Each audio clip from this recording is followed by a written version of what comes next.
Today, we all have assembled here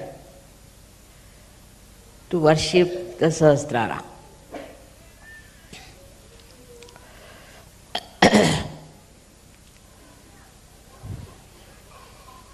As you have realized that Sahasrara is a very important part of the subtle system. Of course, this is a great day in 1970 that this chakra was opened up. But by that, what you have achieved, we have to see it. First of all, when the Kundalini rises, she goes to your void. Where is your dharma? And your dharma gets established. At the Nabhi Chakra, we can say around the Nabhi Chakra, your dharma gets established, which is the innate, pure, universal religion, is established. But then the Kundalini rises higher. Despite the establishment of the dharma, we start becoming little bit aloof from other societies because we find they are adharmis. They have no dharma. Also, I think we are afraid that we might get caught up with their adharmas. So at that stage, we don't want to cross the limits of Sahaja Yoga. Want to keep to Sahaja Yogis, to Sahaja Yoga program, and to our personal Sahaja life.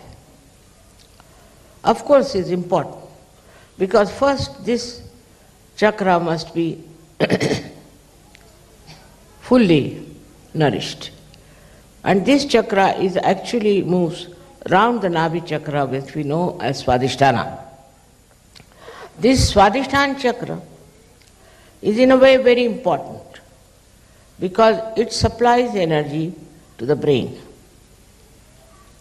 So when dharma is established, the subtle energy pushes through the Kundalini more energy for the Sahasrara and also the energy for dharma, which was in the Sahasrara, in the Swadhisthana, also starts flowing with it.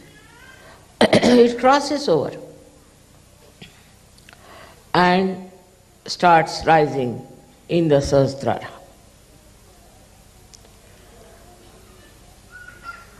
Till then, I would say, we are not yet full Sahaja Yogis.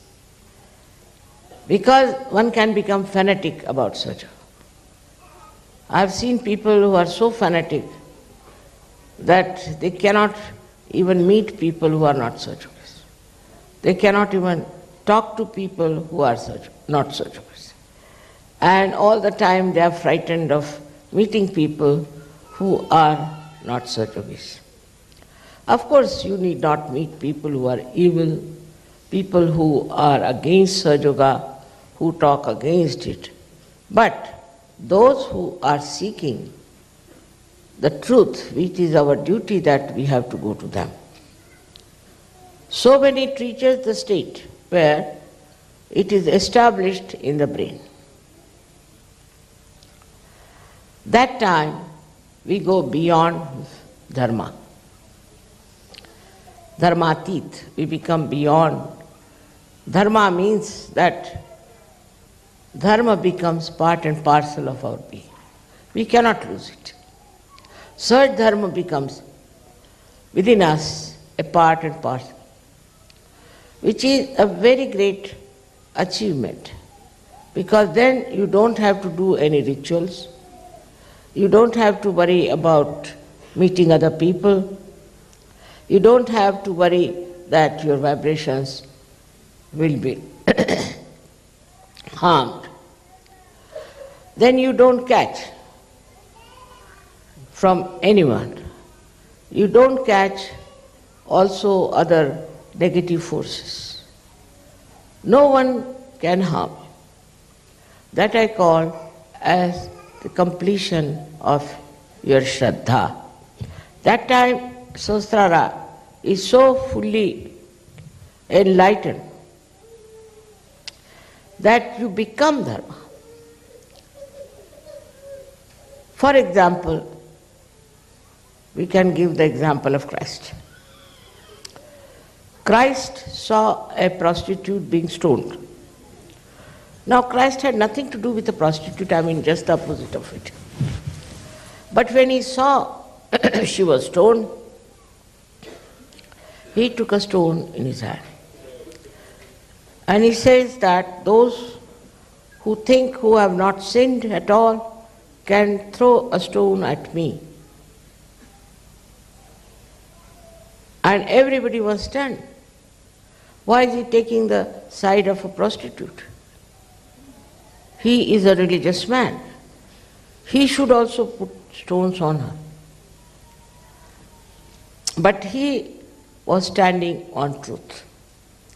That's exactly what happens to you when it is established in Sahasrara that you stand on truth. There's a little difference in in dharma and in truth. A dharma person might become too dharmic, illogically dharmic, and go to the right or to the left. A dharmic person might think he is the superior person to others. That why should he try to save anybody else? Let them go to hell. Who cares? This kind of an attitude can come in a person who is dharmic. Also, I have seen some Sahaja Yogis who start new methods in Sahaja Yoga.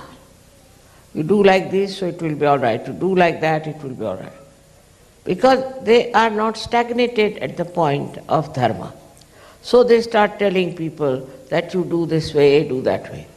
But when you rise to the point of truth, then you don't do any rituals. You don't need any ritual. You are not bothered. Because you are in dharma. And here you are standing on the truth. And truth is much greater than dharma. For example, a person who is standing on truth, he doesn't care for any absurd ideas about religion, even about Sahaj religion. He doesn't care that after all this is Sahaj, this is not Sahaj. He goes beyond. In the sense he sees a global truth within himself. He sees the truth which is all pervading. Not only sees, but he knows and he feels, and he is in that truth. So when dharma flowers into truth, it's a very beautiful happening, and that should happen to all of you. So many things can linger on if you are only on the dharma level. I have seen people going into ego, making money. Sometimes they don't even ask me and go on doing things which they should not do. They do wrong things which are not good for such. There is no humility about it. And they don't understand that whether this dharma is standing on truth or untruth. So we have to go to the foundation of dharma, which is truth. As described before, it's a tree of life which has got its roots up in the brain and the branches in the body. So you have to go to the roots of everything, and that is the place where you reach when you are absolutely established in Sahasrara. In the Sahasrara are the roots of all these ideas we have, or we can say all these swarupas we have taken. We have now become dharmic. What is the root of dharma? Why should we be dharmic? What is the need to be dharmic? There are many people in this world who are extremely adharmic, living very well, according to, outward expression. We feel that they are very happy people, they are all right, they are enjoying themselves, while we are deprived, perhaps, of all the so-called enjoyments of these people. So, at the state of only dharma, things become very important to us, which may not be standing on truth. There are so many things like that, I can point it out to you, that how Sahajogis falter even after achieving dharma state, they falter. I have seen people giving up their drugs, alcoholism, giving up other kinds of addictions, even their language improves. And their, we can say, behavior is changed. They become humbler people, no doubt.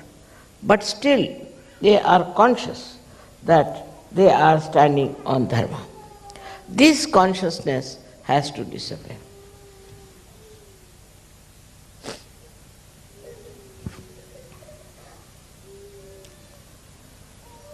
At the stage of Sahasrara, this consciousness disappears because truth is love and love is truth.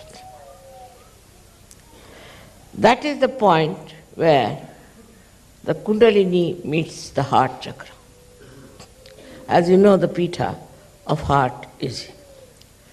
So when Kundalini pierces through that heart chakra, what starts flowing in the brain, in the Sahasrara, is the truth, but truth that is love.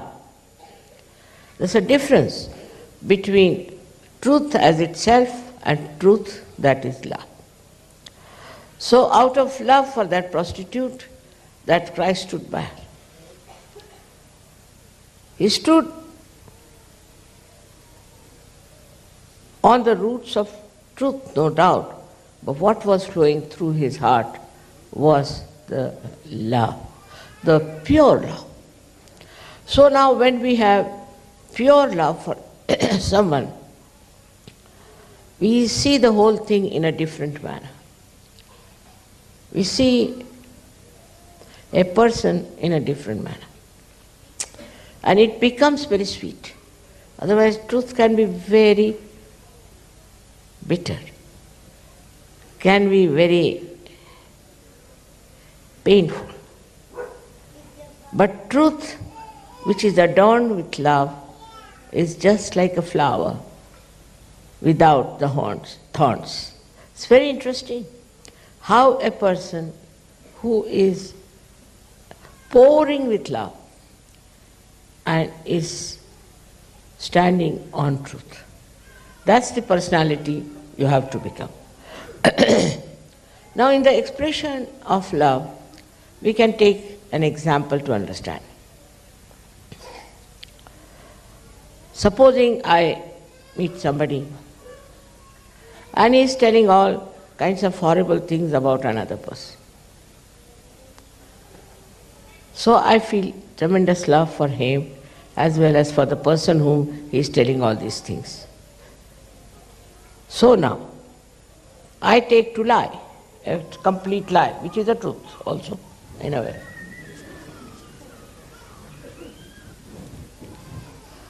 I tell that person, see, what are you talking? The person about whom you are saying all this has been just praising you all the time. And here you are talking like this. Now this is not the truth actually. But you take the help of the lie, the other side of the truth, to bring out a friendship between the two persons.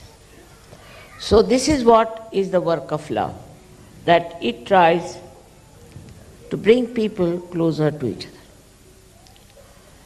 to say things by which they become one, united. So all the divisive methods that we have used so far just disappear, and we try to understand what is the method by which we can join people's heart. As it is, you are in collective consciousness. But this collective consciousness, if it is superficial, you can achieve great results like as you have done it. Maybe you can build beautiful ashrams, you can do all this. But when it is filled with love, collective consciousness, then the joy is complete of collective consciousness. Now people talk of peace. You cannot have peace without this new awareness, we call it collective consciousness. But in that also there has to be the main tattva, principle of love. For example, now Sahajogis, say from Germany and Austria, are going to Israel. It's very fulfilling. I was happy that they have chosen for this puja people from Israel. And then I found Israelis coming to Egypt, forgetting all that Muslims have done to them. It's really remarkable how people get attracted towards expression of their love to their fellow men, to other Sahajogis. And once it starts growing, you will be surprised how we can change this world. Most of the problems, human problems, are due to hatred. And it's very commonly used, I hate. It's absurdity. It's a sin to hate someone. Why do you hate someone? You can hate the sin, you can hate the evil, but you should not hate people just for hating's sake. This hatred that we have is responsible for all the problems we have had so far. Because one person becomes very powerful.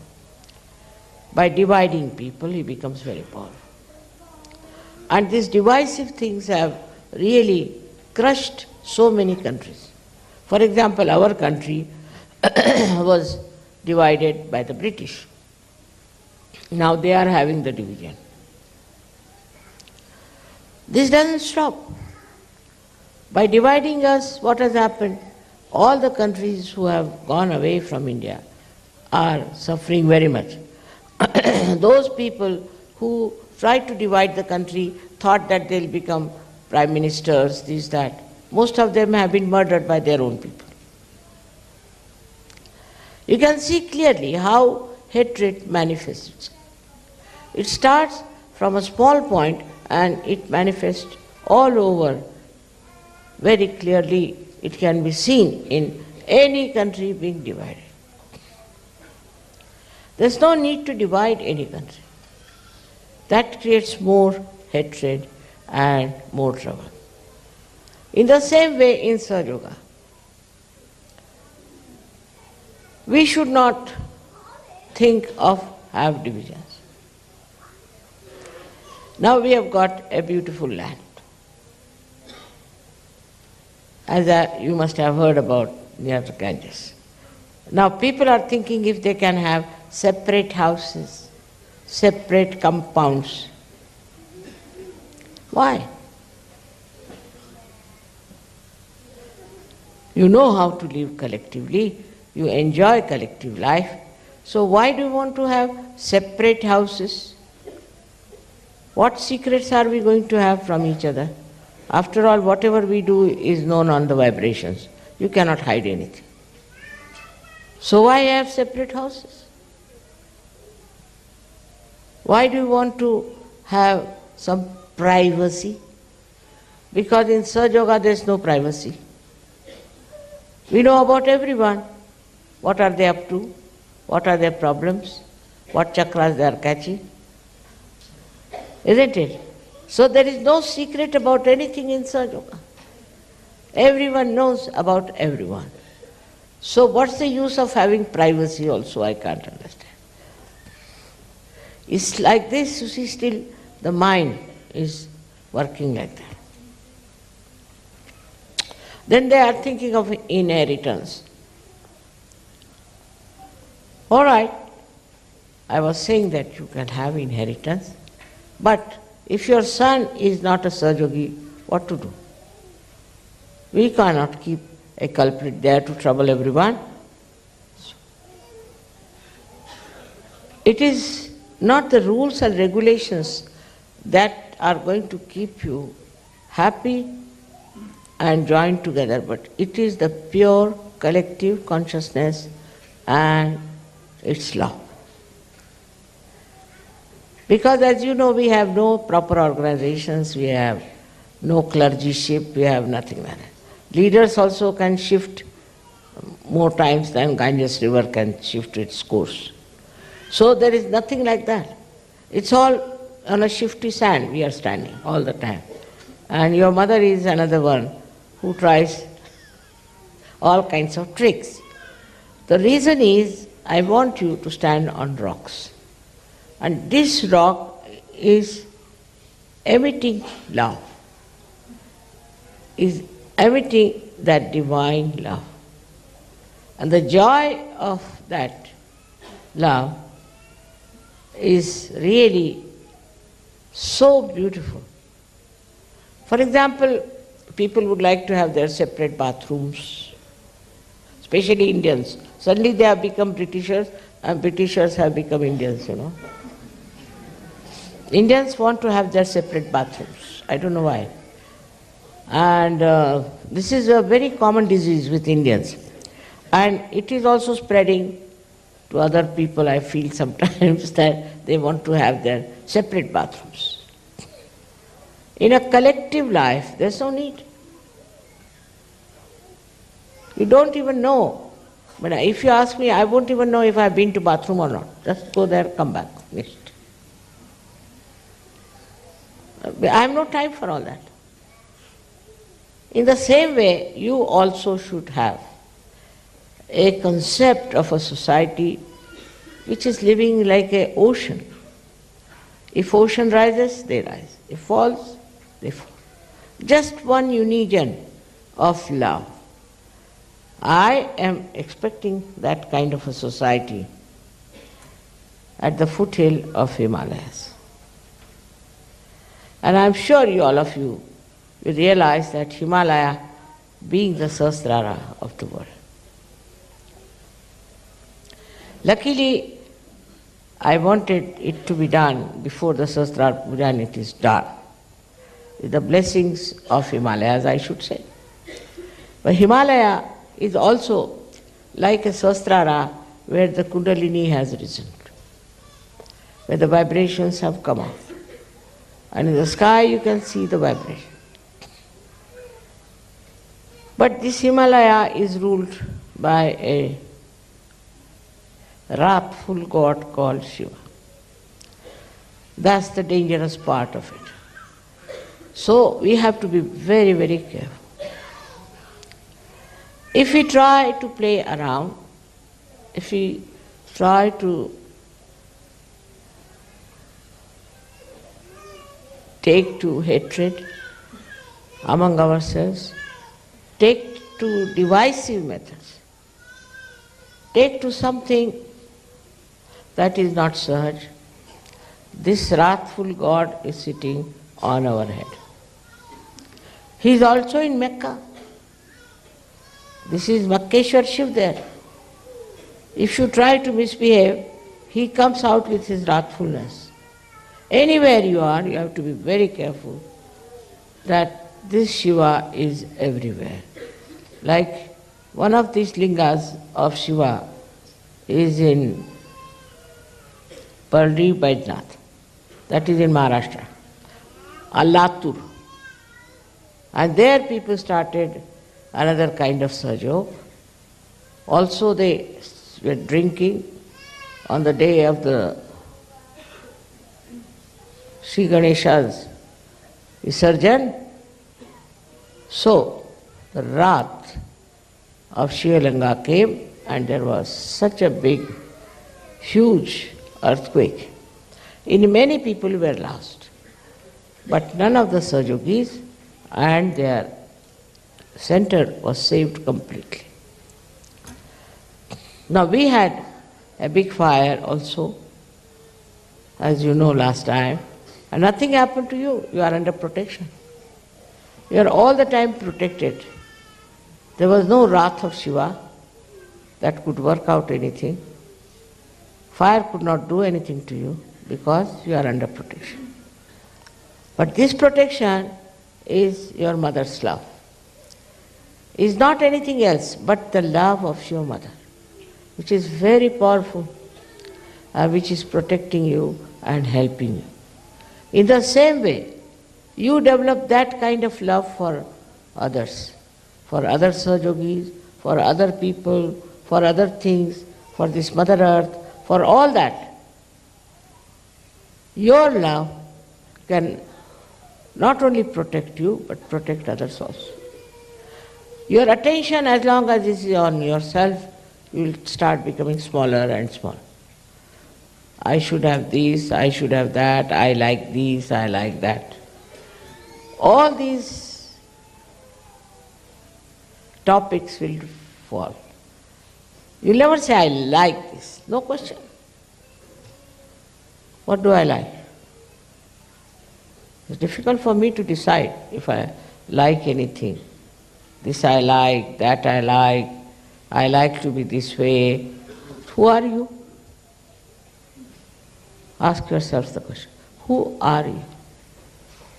If you are the pure spirit, it is nothing but love.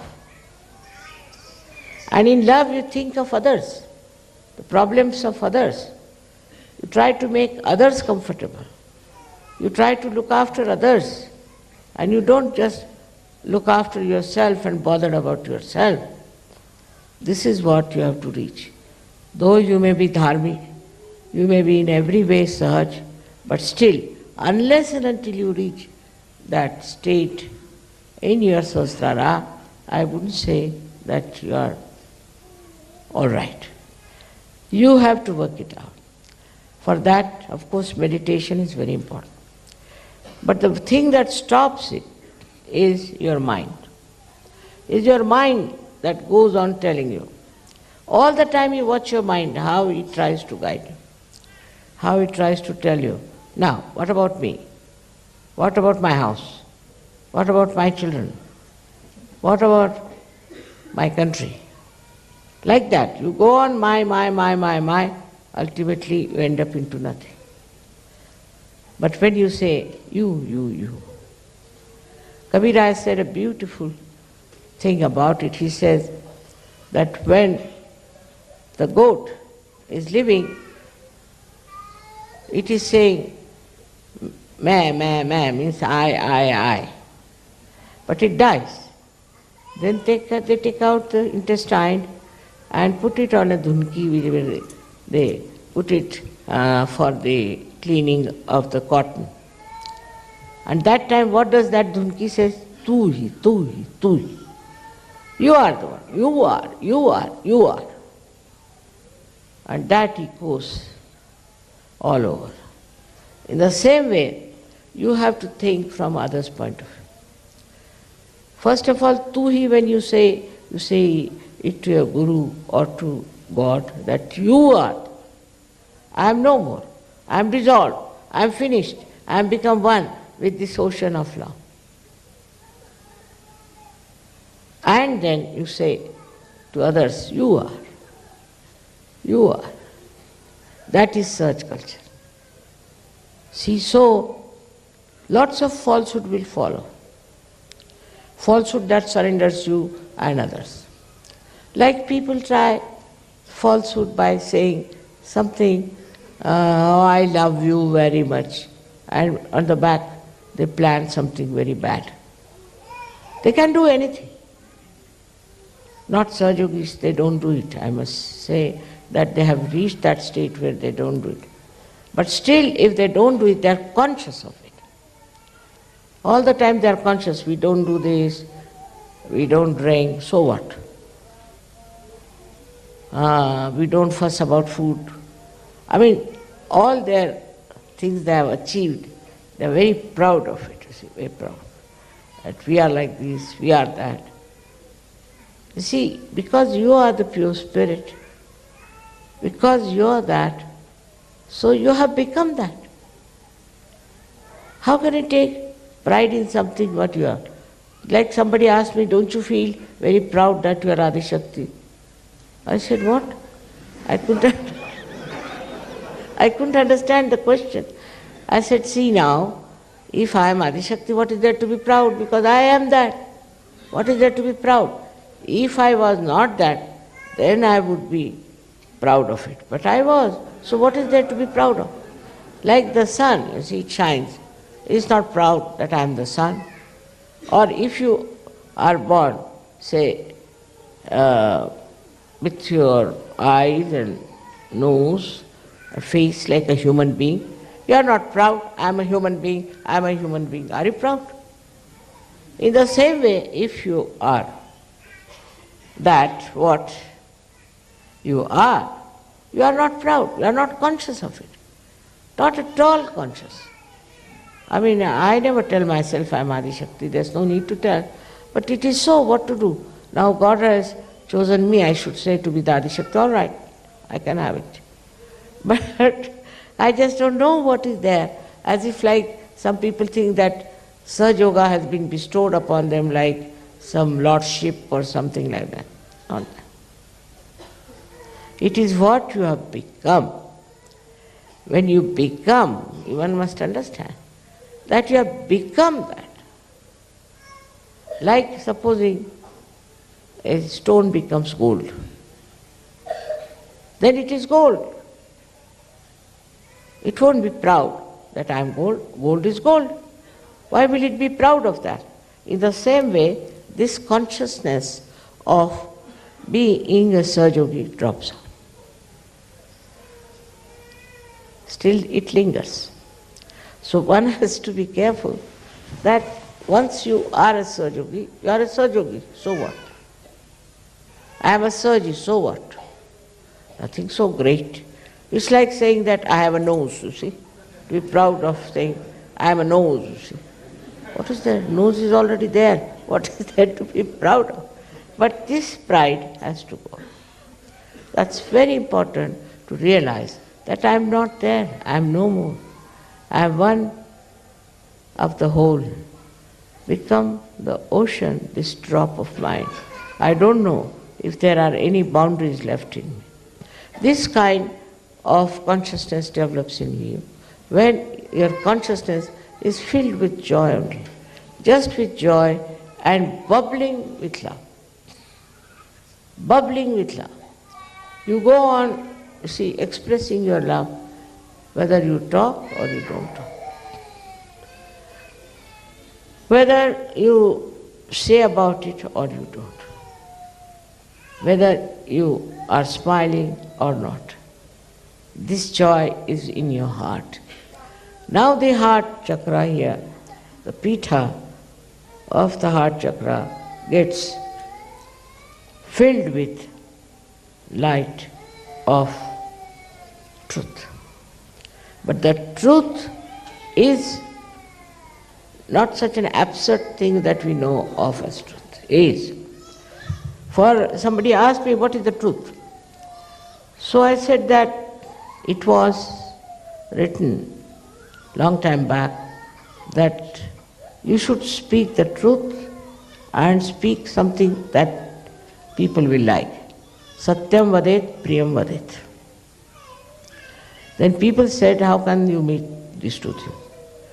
Truth may not be palatable and could be something that you say which people like, may be false. So how to make these two things meet? So Krishna gave a very good answer. He said, it's like this. Satyam vadet, hitam vadet, priyam vadet. You say the truth. Truth you must say. But that truth should be good or should be liked or should be appreciated or should be nourishing for your spirit, by which there is benevolence, which creates benevolence. And then it has to be priya. In the beginning, people may not like and say that she said horrible things to me or whatever it is. But at the end of it, he'll say that, see, it's so good that this was said to me that I have done something perfect. But in any case, there is no need to say something very harsh or hard to anyone. That is not your job, to go on correcting all the rest of the people. To begin with, many Sahajogis I have seen have been saying, you've got this chakra caught up, you've got that chakra caught up. All this is the play of ego. You have no business to condemn anyone. You have come from such a condemned condition yourself. So why are you condemning others? Only thing is, if you are capable, if you are equipped, if you are matured enough in Sahaja Yoga, then you will just take it up as a great challenge of love. And you will do it. But you won't go on condemning that person, finding faults with that person. It's a very good excuse if you don't want to do it. Supposing somebody is sick, and the doctor doesn't know how to cure. So what does he do? He says, you see, you are sick because this happened, because you went in the cold, because this, Are Baba, yes, but now I am sick. So now what about curing me? No, because you did this, because you did that, you should not have done this. All about the past mistakes will go on. In the same way, we go on. That you did like this, you were like this, you went to the Falana Guru, you did this kind of a mistake, that's why you are like this. No, don't tell him anything. Just work it out and it works. Of course you can ask if he has been to some guru, but don't condemn, don't criticize. There's no need to condemn anybody for what mistakes they have committed. This is all coming from the consciousness that you are better equipped, that you have all the knowledge. You are very knowledgeable people. I must say, very knowledgeable. You are the Gnostics, all that I accept. But as long as you are aware of it, you are not. Once you are not aware of it, then you are that what is called Sahaja. So I would expect all of you to have this new development in their Sahasrara, in your Sahasrara, in everybody's Sahasrara. We have to think of the whole world. We cannot just think of Sahajogis and also about the seekers. Seekers are there, all right, but what about the rest? There's so many problems there, and so many things are to be done. For example, now we have a problem in India of poverty. So I'm trying to do something for them. You have problems in your countries. You should find out what problems there are. You can start some sort of a movement for them, try to help them as far as possible. It's not missionary like that you convert somebody for some sort of a reward or for some name you have to do it. You just do it for your pleasure, because it's your pleasure to do it. That's how you will go to the society and you won't be afraid that you will be caught up. I know of One couple, when I asked them, why don't you start working it out? So they said, Mother, we are afraid our ego will come back. I mean, they are afraid of themselves only. Their ego will come back. So all these problems should be dropped out, and you should reach that state where you don't have all these fears, all these nonsensical ideas about yourself. You are powerful. You have powers. Not only that, but you have been specially bestowed with those powers. But if you don't want to use it, then what are you? If the lamp is not enlightened, what is this lamp for? Just for decoration? So, this has to be used. And this has to be used without feeling that awareness within you that you are something great, better than others, something selected, or also they say that we are chosen. So, this can spread very fast with such grace and understanding. All kinds of stupid people are there. It's all right. You know they are stupid. Just laugh at them, make fun of them, and that's how you can solve the problem. But even that, you should do it in such a way that you don't hurt them. That whatever you do, you should see from the results what works out. Results should be such that you should see how it works out. With some people, that's the intelligence. I think that's the superior intelligence by which you know how to say things, what to say things, how to work it out. Love, this divine love, gives you a complete control over yourself. And you know everything, how to behave, how to talk to people, how to manage them. I don't know what is the worst thing among human beings. According to Krishna, it was temper, hot temper, was the worst thing. But according to me, it is jealousy. Jealousy of any kind is absolutely I should say, like a scum. In Sahajog also people feel jealous. And they may not say so because I don't like it, but they may create problem. They may try to create problem among each other. So one thing you should have a watch on your mind if there is any kind of jealousy. I am rather worried sometimes, supposing I want to give some present to some people.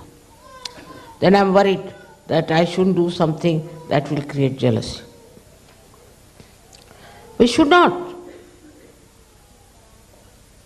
Mother might have forgotten, or it's all right, she's running short of it, it's all right. But people have that kind of a very sharp sense of jealousy even in Sahaja. Now supposing I meet somebody and I don't meet somebody else, finished. That person develops a jealousy for the person whom I meet. Sometimes people pester me too much. Whether I must meet you, I must meet you. I don't know why. Why do you want to meet me?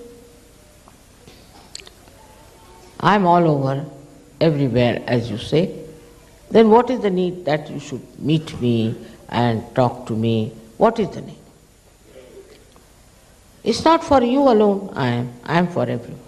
But some people think that they have a special right on me and they think that I must meet them individually.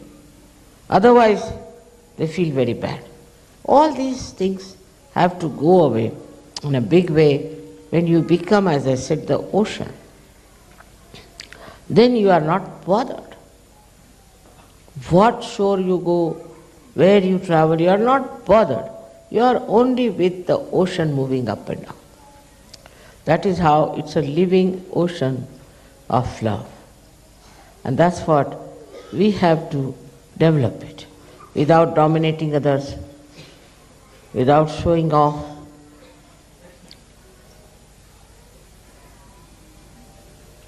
It should be, the whole thing should be contented within ourselves. In Hindi it's said better, apne mein samaye hue rahe. Should be all within yourself. And that's the most enjoyable thing. Because, see what we want, supposing I want something for myself, you see. So I'll strive and get it. But this is something if you have within yourself. You fully fill within yourself. So what is most important? What is so much needed? Nothing. You are completely filled with yourself, contented with yourself. And then you want to share.